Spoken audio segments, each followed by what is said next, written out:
Crossovers have been huge in the car market since they were launched. They are so popular that almost half of the cars sold now are crossovers.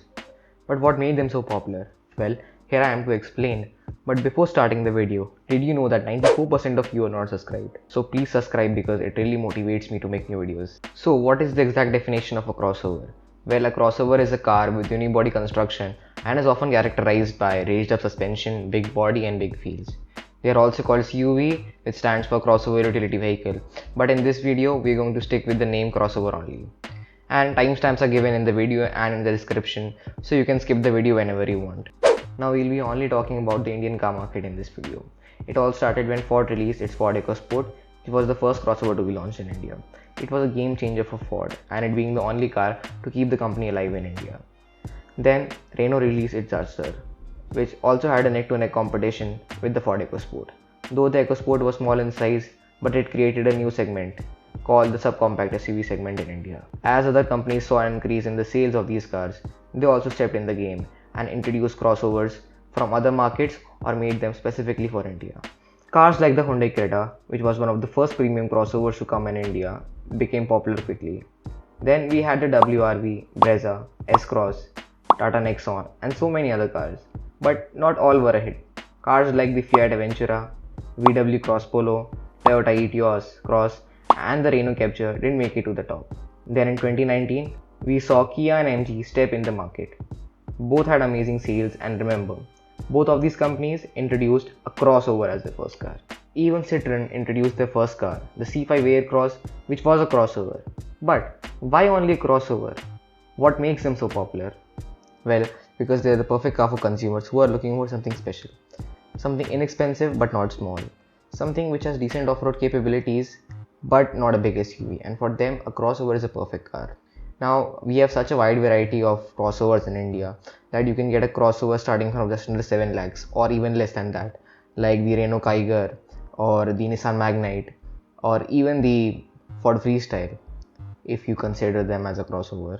Anyways, these cars are amazing for the urban jungles. Even if you get a small increase in the ride height or the ground clearance, there will be a certain amount of increase in comfort, which is especially needed in India. So big crossovers give you more space and comfort and still being able to conquer bad roads.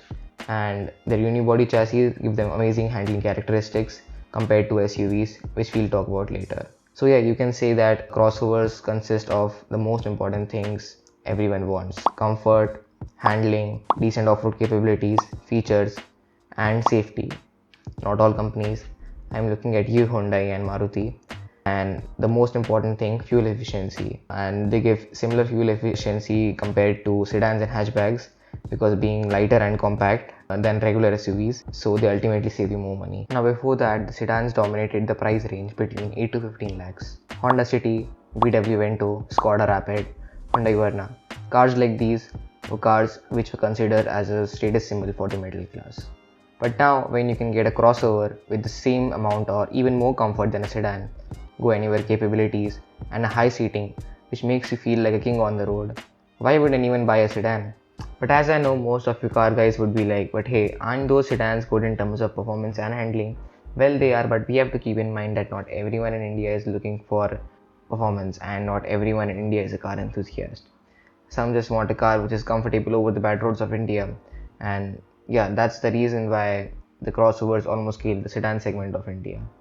But what about a SUV? How can you distinguish between a crossover and an SUV? Well, an SUV is also characterized by rugged looks, high ground clearance, big wheels, big in terms of size. But there is one major difference. There is one difference which separates both of them, and that's inside them. Yes, I'm talking about unibody and body on frame, which I have talked about in my previous videos also. Now, SUVs with their body on frame are pretty good in off-roading and towing, and their body on frame is pretty rigid. But the problem is they are heavy and they have some lumpiness. So even if you are in a smooth straight road, you're gonna swing around. And they being heavy need a powerful engine, which makes you compromise on fuel economy. Always remember, a crossover has to be unibody and an SUV has to be body on frame. It doesn't matter if it is 5-seater or a 7-seater. And now many manufacturers nowadays are confusing us and naming their 5-seater or 7-seater crossovers as SUVs, and it's really getting confusing. Well, it's all a marketing strategy because the word SUV sounds more premium than the word crossover. When crossovers were first released, people were attracted towards them as they were a cheap alternative for a SUV. But as the time changed and well now, all the car makers are technically making a crossover. They don't want the people to think that they have bought a cheap alternative. So they call it a SUV.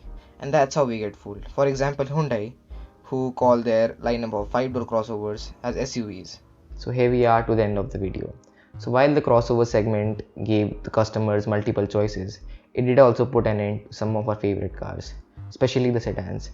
And while the crossovers are meant to be driven around in the cities, manufacturers are making them more and more interesting by providing them with more power and better handling characteristics. From lakhs to crores, you've got a rich collection of them, and you can get some of crossovers in their electric forms too.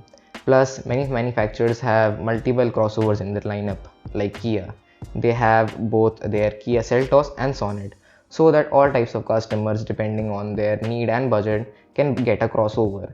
And it's no doubt that crossovers are going to be the future of car market.